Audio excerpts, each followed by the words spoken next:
Salut à tous et à toutes, j'espère que vous allez bien. Aujourd'hui, on se retrouve pour le troisième épisode des monstres de l'Odyssée, dans laquelle on va déjà arrêter le ventilateur, ça ira mieux, et ensuite lire le prochain chapitre qui s'appelle Les musiciennes de la mer. C'est bon, le ventilo s'est arrêté. Je filme quasiment en pleine canicule. Youpi. On est au mois de juillet. Donc petit ventilo entre les montages. Mais bref, commençons. Dans l'air transparent, des voix de jeunes filles résonnent. Perséphone appelle l'une d'elles. Viens voir, il y a des narcisses ici. Juste au bord de l'eau. Perséphone se précipite. Merci Molpé. Elle se penche et cueille délicatement une tige. Molpé sourit. Elle sait que le narcisse est la fleur préférée de son ami. Elle s'éloigne pour en trouver d'autres, tandis qu'un peu plus loin, ses sœurs Taxiopée et Psynoé se reposent à l'ombre des arbres. Le calme règne sur la prairie. C'est la première belle journée de l'année et les quatre amis n'ont qu'une envie, s'abandonner à la douceur de l'air et écouter le murmure du ruisseau aussi longtemps que le soleil brillera. Pourtant, quelque chose trouble Molpé. Une sorte de tremblement, comme si la terre vibrait sous ses pieds. Elle regarde autour d'elle. Rien. Elle a dû rêver. Dans les bras de Perséphone, le bouquet grossit. La jeune fille chantonne en cueillant une fleur après l'autre. Molpé se raidit. Le grondement est là, à nouveau, plus présent, et ni ses sœurs ni son ami ne semblent s'en apercevoir. Soudain, la terre se déchire violemment, révélant une ouverture béante et un attelage en jaillit. 3 chevaux à la robe couleur de nuit, un char doré, et, sur le char, un géant barbu qui les maîtrise d'une main de fer. Molpé recule, épouvanté. Le géant, torse nu, balaye la prairie de son regard noir. Ses yeux se posent sur Perséphone. Les chevaux, bondissant auprès de la jeune fille. D'un bras puissant, le géant enserre sa taille et la soulève tandis que le bouquet de fleurs s'éparpille dans l'air. Perséphone n'a pas le temps de crier. La terre s'ouvre à nouveau. L'attelage plonge dans le gouffre et disparaît. Dans la prairie, tout est calme, comme si rien ne s'était passé. La rivière chante toujours. L'air est toujours si doux. Simplement, Perséphone n'est plus là. Molpé, Taxiopée et Piscinoé se regardent éberlués. Qu'est-ce que c'était s'interroge Taxiopée. Où est Perséphone demande Piscinoé. Cette... Il... Il l'a enlevé, bégaye Molpé. Le silence s'abat sur les 3 jeunes filles. Leur meilleure amie, enlevée, là, juste sous leurs yeux. Mais c'est impossible, s'exclament Taxiopée et Piscinoé en chœur. Molpé pose sur ses sœurs un regard froid. Eh bien, si c'est possible, nous l'avons vu, toutes les 3, et nous n'allons pas rester sans rien faire. Partons à sa recherche. À sa recherche? Mais où fait Taxiopée, effaré? Molpé a raison, intervient Piscinoé. Perséphone est notre ami. Celui qui l'a enlevé a jailli depuis l'intérieur de la terre. Il va certainement ressortir à un autre endroit. Parcourons le monde et nous les trouverons, lui et Perséphone. Les 3 sœurs se mettent aussitôt en route. Elles arpentent la campagne, elles traversent des forêts, elles franchissent des fleuves, elles grimpent et redescendent les pentes des montagnes, elles parviennent sur des rivages dont elles ne connaissaient pas le nom. Partout, elles interrogent celles et ceux qu'elles croisent. Nous cherchons notre ami, Perséphone. Avez-vous vu un char doré tiré par 3 chevaux noirs? Connaissez-vous un géant barbu qui enlève les jeunes filles? Partout, les réactions sont les mêmes. Non, personne n'a rien vu. Un soir enfin, elles doivent se rendre à l'évidence. Elles n'ont pas recueilli le moindre indice. Rentrons chez nous, propose Piscinoé. Ses sœurs s'apprêtent à l'approuver lorsqu'une voix rugit. Rentrez chez vous, alors que vous n'avez rien fait pour empêcher l'enlèvement de ma fille. Les trois sœurs pâlissent. C'est la déesse Déméter, la mère de Perséphone, qui vient de surgir devant elles. Mais, commence Molpé. Taisez-vous, rugit Déméter. Je sais tout. Vous étiez avec elle ce jour-là, et vous n'êtes pas intervenu. Depuis, je l'ai cherché partout, et personne n'a voulu me donner la moindre information. Et vous?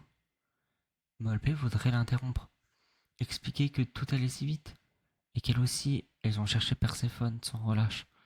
Impossible. Folle de rage, Déméter enchaîne. Pour avoir abandonné ma fille, vous serez changé en oiseau. Vous conserverez votre visage de jeune fille.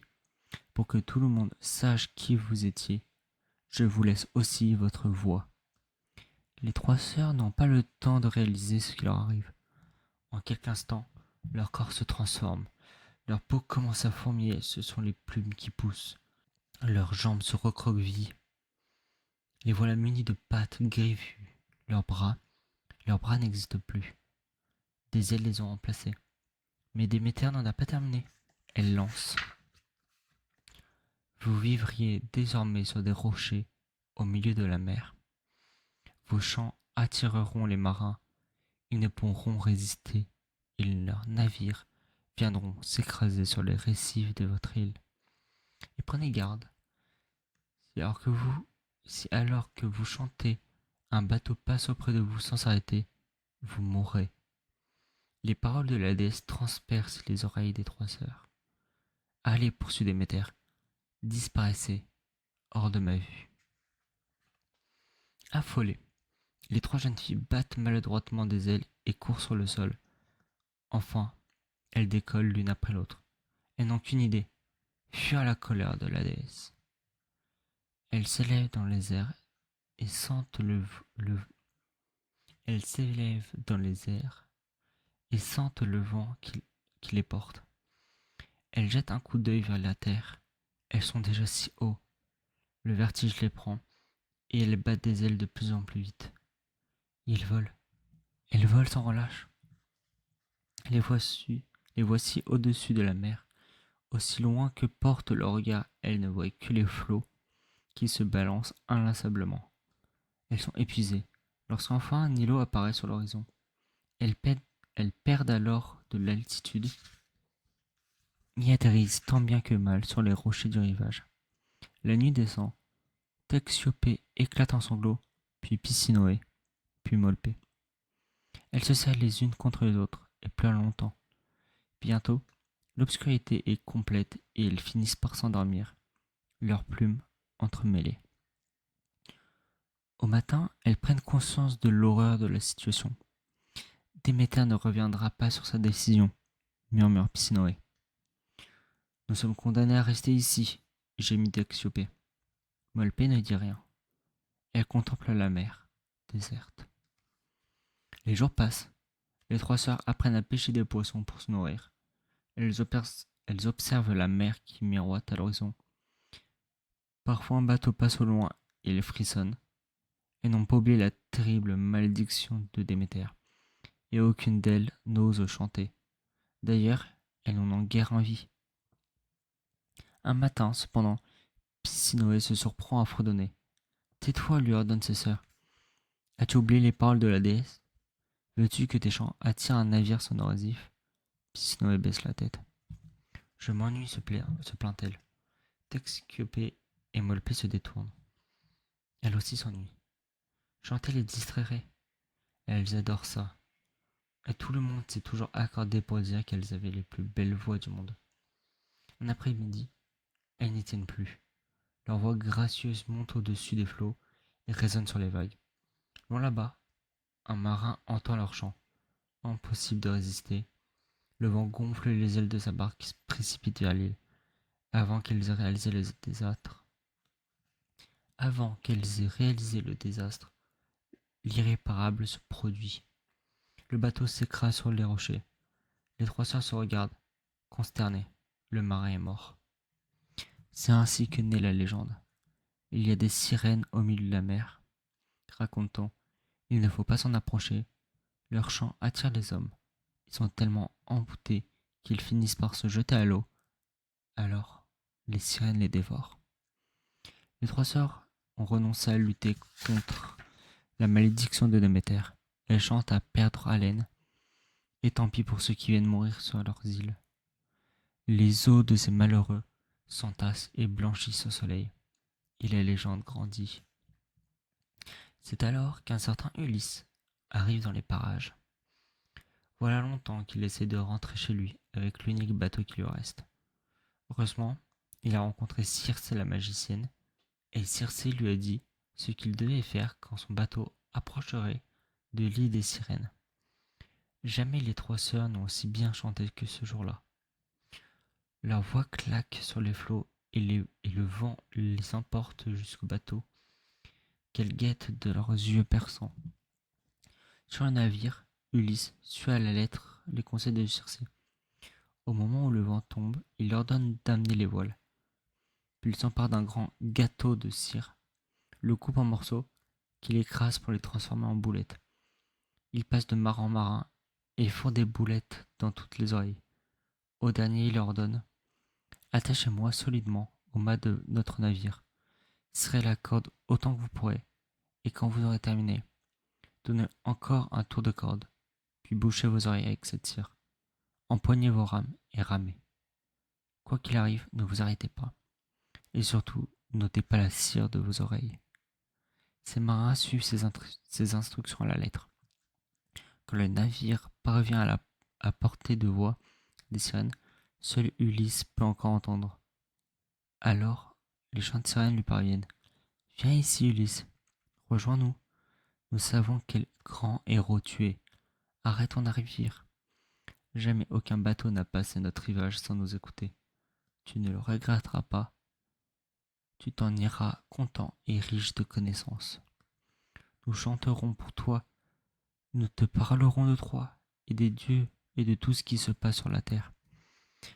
Retenu par ses cordages, Ulysse se débat. Il hurle: libérez-moi, libérez-moi. Heureusement, aucun marin ne peut l'entendre. Les larmes coulent à présent sur le visage d'Ulysse.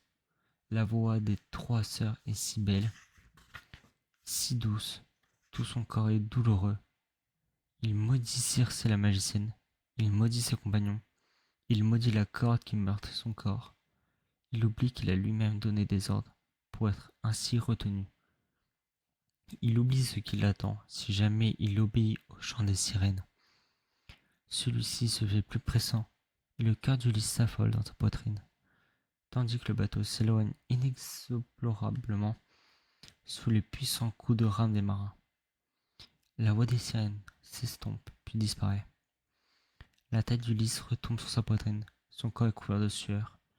Il retrouve son souffle et comprend à quel péril il a échappé. Sur les rochers, les trois sœurs, pétrifiées, regardent avec désespoir le navire s'en aller. Elles savent que leur destin est scellé.